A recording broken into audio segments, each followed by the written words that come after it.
Hero आता है तो वो अपने साथ एक किस्म की पर्सनैलिटी एंड जॉनर लेकर आता है। जो बात परफेक्टली फिट बैठती है प्रदीप रंगनाथन पर। उनका एक खुद का हीरो स्टाइल है। वो बॉय मीट गर्ल जॉनर को एक नया ट्विस्ट देते हैं, क्योंकि हम जो ओल्ड एज लव स्टोरी देखते हुए आ रहे हैं कि लड़का लड़की मिलते हैं, उन्हें प्यार होता है, फिर उनके बाद में उनका स्टेटस, फैमिली, फादर, ये वहाँ मेन कॉन्फ्लिक्ट होते हैं उनके ना मिलने का। बट प्रदीप रंगनाथन की फिल्मों के अंदर कॉन्फ्लिक्ट आउटर नहीं बल्कि इनर होते हैं। जैसे लव टुडे के अंदर एक दूसरे का ट्रस्ट इशू, ड्रैगन में कैरेक्टर का पास्ट, जूड में कैरेक्टर का चाइल्डिशनेस। क्योंकि इनकी फिल्म में जिस लड़की से इन्हें प्यार होता है उसकी शादी किसी और से हो जाती है इन्हीं की आंखों के सामने। तेरा बॉयफ्रेंड मैं हूँ, किसी और के बारे में सोच कैसे सकती है तू?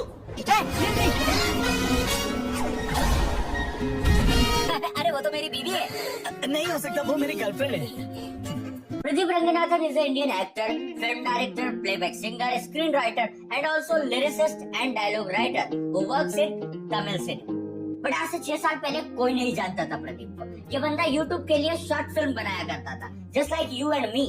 एक आम लड़का जो IT जॉब करता था, बट कैसे जिंदगी ने एक यू टर्न किया और आज ये बंदा तमिल एंड तेलुगु इंडस्ट्री का ऑलमोस्ट सुपरस्टार है, क्योंकि इसकी हर एक फिल्म 100 करोड़ का बॉक्स ऑफिस डेफिनेटली क्रॉस करती है, क्योंकि इसका एक कॉमन मैन के साथ बहुत ही स्ट्रॉन्ग कनेक्शन है। उसके पीछे का रीजन है कि ये बंदा खुद कॉमन पीपल के बीच से निकलकर अपने पैशन एंड हार्ड वर्क से एक सुपरस्टार बना। तो कहानी की शुरुआत आज से 11 साल पहले 2014 में शुरू हुई, जब इस बंदे ने अपनी पहली शॉर्ट फिल्म बनाई थी व्हाट्सएप कडल। कहानी सिंपल है, एक लड़का लड़की से व्हाट्सएप के ऊपर बात करता है, दोनों एक दूसरे को लाइक करना शुरू कर देते हैं। बट जो चीज इस शॉर्ट फिल्म को खास बनाती है वो है इसका प्रेजेंटेशन, जिस चीज की वजह से ये फेमस होती है। क्योंकि अपलोड करने के कुछ समय बाद ही इसमें 1 मिलियन से ज्यादा व्यूज आ चुके थे एंड 2014 में मिलियन व्यूज आना मतलब आप वायरल हो चुके हैं। एंड इस शॉर्ट फिल्म का बजट सिर्फ 500 रुपए था, क्योंकि अपने दोस्तों के साथ में मिलकर इसे बनाया था। Somebody has a camera, I'll ask them, come, you're the cameraman. If somebody does mimicry and all, okay, this guy is performing well. That's how I sourced everything. And it is nearly done in 500 rupees or maximum for the dubbing studio. इसीलिए short film का production name piggy bank, but इसका YouTube revenue 40,000 रुपए से ज्यादा हुआ, जिसका use उन्होंने अपनी नेक्स्ट शॉर्ट फिल्म बनाने में किया। So that 40,000 I'll use for my second short film to rent a camera this time, so that I can go with a better cinematographer. And that 40,000 gave me 70,000. I've started winning competitions and other YouTube earnings and all. Pradeep Ranganathan किसी भी film institute में नहीं गए, इसीलिए उन्हें camera angle, direction, editing कुछ नहीं आता था। पर उन्होंने YouTube पे डालने के लिए YouTube से ही सब कुछ सीखा और शॉर्ट फिल्म बनाते बनाते उन्होंने अपनी फर्स्ट फीचर फिल्म के लिए एक स्क्रिप्ट भी रेडी कर ली, जिस स्क्रिप्ट को लेकर वो हर एक प्रोडक्शन हाउस के पास पहुंचे। कई प्रोडक्शन हाउस ने उनकी स्क्रिप्ट को रिजेक्ट भी कर दिया, जिससे वो थोड़ा डिप्रेस भी हो रहे थे, क्योंकि वो अपना IT जॉब छोड़कर इस फिल्म पर वर्क कर रहे थे। तो धीरे धीरे जो उनकी सेविंग्स थी वो भी खत्म होना शुरू। When I started getting small ad films and all those things, so I resigned and I told my mom that I've resigned, but don't tell dad. I'll just pretend like I'll do work from home. फिर उनकी life में आए Ravi Mohan and Vels International, जिन्होंने उनकी first film को produce किया, Comali. It's a very interesting film. कि 2000 में रवि का एक एक्सीडेंट होता है और वो कोमा में चला जाता है और 16 साल बाद वो उठता है, और जैसे ही वो उठता है वो देखता है कि उसके आसपास की दुनिया काफी बदल चुकी। अब इस फिल्म के राइटिंग में प्रदीप रंगनाथन की एक अपनी अप्रोच थी, वो इसे as a time travel genre लिखने वाले थे, बट वो टाइम ट्रेवल साइफाई इंक्लूड नहीं करना चाहते थे, इसीलिए उन्होंने अपना कोमा वाला टेक लिया, जो चीज इस फिल्म को बहुत ही ज्यादा खास एंड एंटरटेनिंग बनाई। अब वो अपनी नेक्स्ट फिल्म पर काम शुरू करने वाले थे, बट सबसे बड़ा सवाल ये था कि नेक्स्ट फिल्म बनाओ तो बनाओ किस पे। तब उन्हें आइडिया आया अपनी प्रीवियस शॉर्ट फिल्म अप्पा लॉक से, कि क्यों ना उस शॉर्ट फिल्म को एक फुल फीचर फिल्म बना दो, और 2 साल तक उन्होंने उसकी स्क्रिप्ट को कंप्लीट किया। उसके बाद में वो उस स्क्रिप्ट को लेकर कई सारे प्रोडक्शन हाउस के पास पहुंचे। अब प्रोडक्शन हाउस इजीली उस फिल्म को प्रोड्यूस करने को तैयार हो जाते, बट यहाँ एक समस्या थी। इस बार प्रदीप को सिर्फ डायरेक्शन ही नहीं करना था, साथ में एक्टिंग भी करनी थी, जिसकी वजह से कोई भी प्रोडक्शन हाउस इस फिल्म के ऊपर पैसा लगाने को रेडी नहीं हो रहा था। एंड तब आए AGS एंटरटेनमेंट, जिन्होंने प्रदीप एंड उनकी स्क्रिप्ट दोनों पर पैसा लगाने को रेडी हो गए। बट अगली समस्या थी हीरोइंस। बहुत सी हीरोइंस ने इस फिल्म के स्क्रिप्ट को रिजेक्ट कर दिया, क्योंकि बहुतों का ये मानना था कि प्रदीप हीरो मटेरियल नहीं लगते। But from my perspective, nobody wanted to act with me.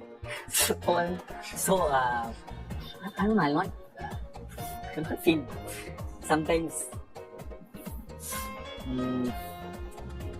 don't know how to put it in words. I have a strong script. I believe in it. I know I act well.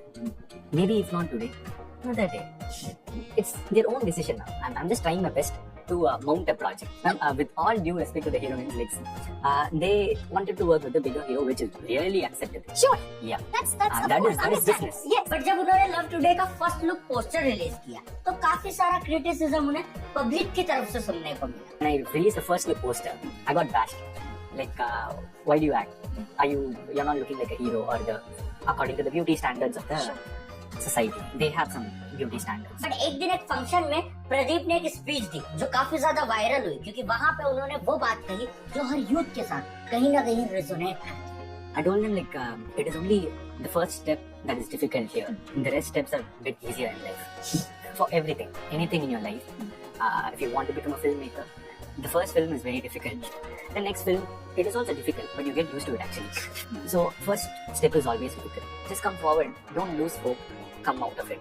We should all come. उस speech में वो feel था जिससे हर किसी को लगा कि ये हम में से एक है और उसी वजह से प्रदीप एक रिलेटेबल एक्टर बने. जो बॉलीवुड के कई स्टार किड रिलेटेबल होने की एक्टिंग करते हैं वो प्लस पॉइंट प्रदीप के पास बचपन से ही और उनकी हर एक फिल्म में आपको वही प्रॉब्लम नजर आएगी जो आज की जनरेशन के साथ में इजीली कनेक्ट कर सकते जैसे सोशल मीडिया का यूज. अभी मुझे याद नहीं है और आई डोंट थिंक सो कि किसी और डायरेक्टर ने इतना अच्छी तरीके से सोशल मीडिया का यूज अपनी फिल्म के अंदर किया हो जैसा प्रदीप की फिल्मों के अंदर आपको देखने को मिलता है. कोमाली में Facebook and YouTube, love today में व्हाट्सएप एंड इंस्टाग्राम, ड्रैगन में टिकटॉक एंड स्विगी और डूड में रैपिडो.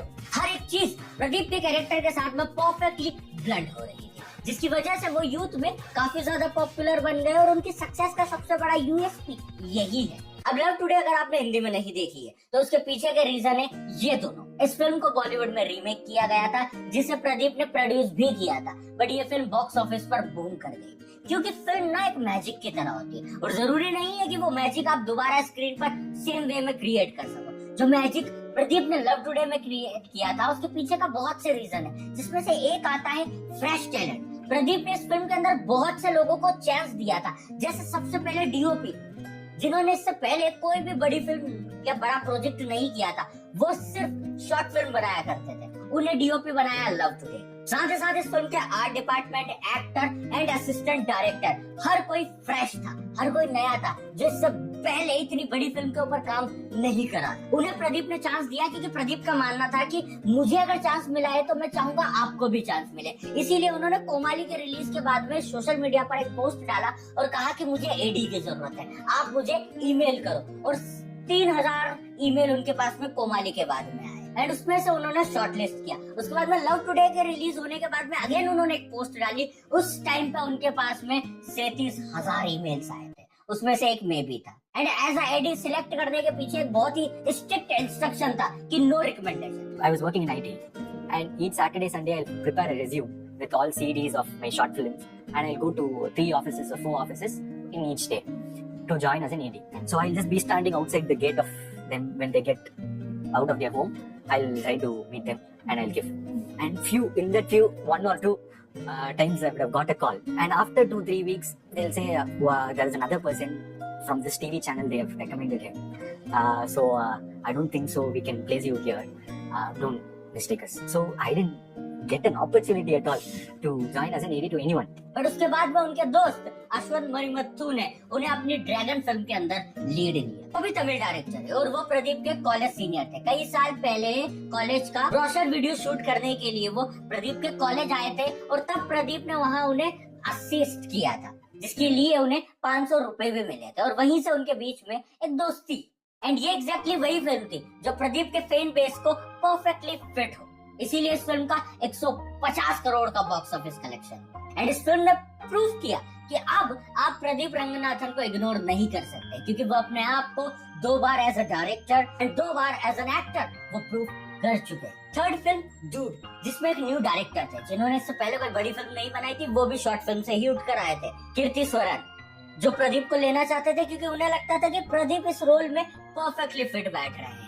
बट प्रदीप कहीं ना कहीं श्योर नहीं थे इस फिल्म को करने के लिए. जैसे तैसे उन्होंने एग्री किया और उसके बाद में इस फिल्म ने भी बॉक्स ऑफिस पर 150 करोड़ की कमाई की. बट अगर इस फिल्म को मैं कंपेयर करूं लव टुडे एंड ड्रैगन में तो वो उतनी ज्यादा परफेक्ट या कमाल की फिल्म नहीं। बट अब कहीं ना कहीं लोग प्रदीप रंगनाथन को लेकर एक बात बहुत ही ज्यादा करते हैं कि ये बंदा सेम कहानियां और सेम कैरेक्टर हर बार प्ले करता है, जो चीज कहीं ना कहीं प्रदीप ने भी सुनी। और अब प्रदीप लव इंश्योरेंस कंपनी के बाद में बॉय मीट गर्ल जॉनर से एक डिस्टेंस बनाने वाले हैं और अलग जॉनर पर थोड़ा सा वर्क करेंगे। साथ ही साथ मैं जिस चीज के लिए इंटरेस्टेड हूँ वो है प्रदीप एज अ डायरेक्टर। मैं उनका डायरेक्टर वर्क देखना चाहता हूँ क्योंकि वो बहुत ही फ्रेश कहानियां एंड फ्रेश प्रेजेंटेशन लेकर आए। एंड उन्होंने कई इंटरव्यूज में ये भी कहा है कि हाँ मैं एक फ्यूचर फिल्म के ऊपर काम कर रहा हूँ जिसकी कहानी थोड़ी फ्यूचर में बेस्ड है, बट अभी मैं उस फिल्म को कंप्लीट नहीं कर पाया। तो जब जैसे ही वो कंप्लीट होगी मैं अपने डायरेक्टर चेयर पर वापस आकर बैठ जाऊंगा। बट होल्ड ऑन, इतने पूरे वीडियो को सुनने देखने के बाद में आप इमेजिन करो कि ये बंदा यूट्यूब के ऊपर सिर्फ और सिर्फ शॉर्ट फिल्म बनाएगा। லைஃப் ரொம்ப அன்பிரடிக்டபிள் அப்படின்னு நினைக்கிறதும் வாழ்க்கையில் என்ன வேணால் நடக்கலான்றதும் ஒரு ஹோப்பை தர ஒரு இன்சிடெண்ட்டாக நான் பார்க்குறேன்.